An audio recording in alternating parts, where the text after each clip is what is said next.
Hi, it's Tim Hagen from Progress Coaching, and welcome to another episode of Coaching Conversations.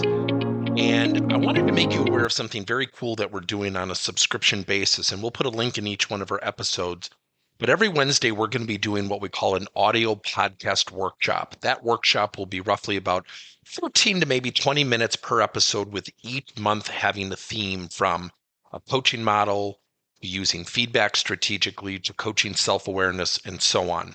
So if you could look in the body or in the content description of each episode, and you will see a link where you can join this subscription. These are literally 4 workshops every month, teaching specific strategies to address a particular area of workplace coaching, as it relates, again, to things like awareness, motivation, teamwork, and what have you. Here's the cool thing. It's only $10 per month, and each month you will get a handout that we will follow along with. So we also give you a tool for you to take notes as we go through each episode. We hope you'll check it out. When we have people with negative attitudes, I think one of the toughest things that we have to go through is to not immediately try to fix the person or to correct their attitude. And when people have negative attitudes, one of the best things that we can do is to provide them questions to really build self-awareness. Let me give you a list of questions that you can use with someone who's really exhibiting a negative attitude.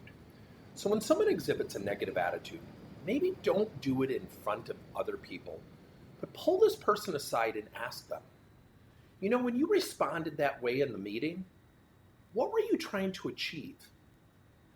And I guarantee you 50% of the people will start to describe how they felt. That's not really the question. The question is, what were you trying to achieve? So if somebody does that, politely look at them and say, well, actually, that's not what I asked you. I'm really wondering what you were trying to achieve.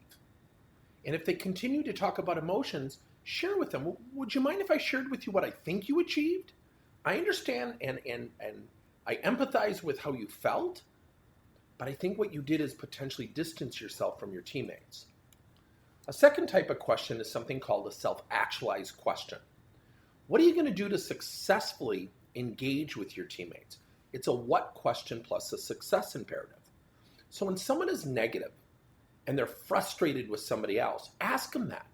So what are you going to do to successfully engage with that person? What are you going to do to successfully communicate with that person?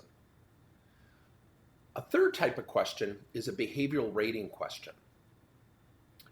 So on a scale of 1 to 6, with 6 you were really positive, you were energetic, you were really engaged with your teammates, or maybe 1 you felt really frustrated and negative and arduous.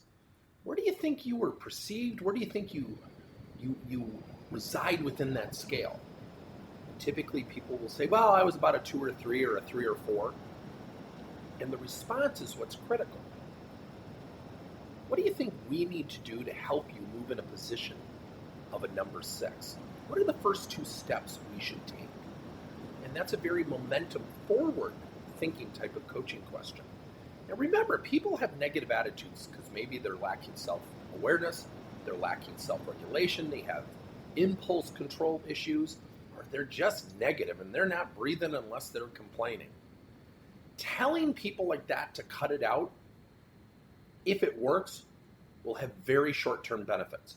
This is a behavioral change that they need to go through. Good luck. Thank you for listening to another episode of Coaching Conversations by Tim Hagen and Progress Coaching. Now, our company is always coming out with new and innovative solutions to help leaders coach their employees. And recently, we just created a new service called Coach to You, where leaders can pick and choose topics and assign 7 to 21-day programs for employees to learn and, more importantly, apply actions and then reflect and share what they're going to do going forward as a result of the learning. It's called Coach to You. We're literally bringing coaching to your employees. If you're intrigued, we'll have a link in each one of our episodes where you can get more information. And again, thank you so much for listening to another episode.